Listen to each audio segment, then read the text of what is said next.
សែនស្ងាត់ខ្យល់បក់ផាត់បាំងទឹកភ្នែកកំពុងហូរដល់វេលាជាចុងក្រោយប្រឹងថែស្នេហ៍ជាយូរភ្នែកទាំងគូប្រឹងបិទថ្នមលងបេងដូងតាំងពីដំបងហេតុអ្វីមិនបែងចែកដល់ពេលបែកទើបស្រីចែកឲ្យធ្លីទ្រូងហេតុផលគ្រាន់ជាលែគ្រាន់ចង់គិញវ៉ែឲ្យមកសូនទឹកភ្នែកស្រែកអងវអូនសុំស្ងួនគុំទៅដល់វេលាត្រូវបែកទើបអូនចែងថាមិនសាំងសមចង់ទុកឲ្យខ្ញុំរួក្រៀមក្រំកណ្ដាលផ្លូវខ្យល់បងកាន់ទាំងភ្នែកលំអស្នេហ៍គ្មានបនសល់អ្វីសូម្បីចិនភៀងក្តីធ្លំឲ្យបើដល់វេលាត្រូវបែកអងមកមេខតអូនគង់តែចង់អោបពីលពើវេលាចុងក្រោយមកហងព្រមមេឃនឹងរឿងបែងដងធ្លាប់ញ៉ាចិត្តស្មោដែលប្រង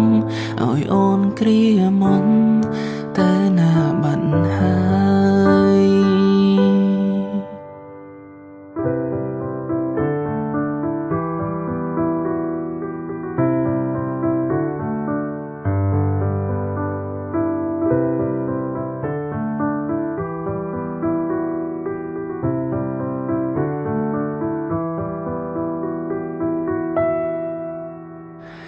តាំងពីដំបងហេតុអ្វីមិនបែងចែកដល់ពេលបែកទើបស្រីចែកឲ្យធ្លីទ្រូង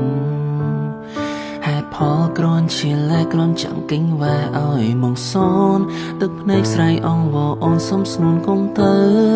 ដល់វេលាត្រូវបែកទើបអូនចែងថាមិនសាំងសមចង់ទុកឲ្យខ្ញុំរួក្រៀមក្រំកណ្ដាលផ្លូវខ្យល់បងកាន់ទាំងភ្នែកលំអស្នេហ៍គ្មានបនសល់អ្វីសូម្បីចិនភៀងក្តីធ្លំឲ្យបើដល់វេលាត្រូវបែកអងវមេខតអូនគង់តែចង់អោបពីលពើវេលាចុងក្រោយមកហងព្រមមេឃនឹងរឿងបែងដងធ្លាប់ញ៉ាចិត្តស្មោដែលប្រងឲ្យអូនគ្រាមុនតែណាបាត់ហើយដល់វេលាត្រូវបែកទើបអូនចែងថាមិនសាំងសមចង់ទុកឲ្យខ្ញុំរួក្រៀមក្រំកណ្ដាលផ្លូវខ្យល់បងកាន់ទាំងភ្នែកលំអស្នេហ៍គ្មានបនសល់អ្វីសូម្បីចិនភៀងក្តីធ្លំឲ្យបើដល់វេលាត្រូវបែកអងវមេខនអូនគង់តែចង់អោបពីលពើវេលាចុងក្រោយមកហងព្រមមេឃនឹងរឿងបែងដង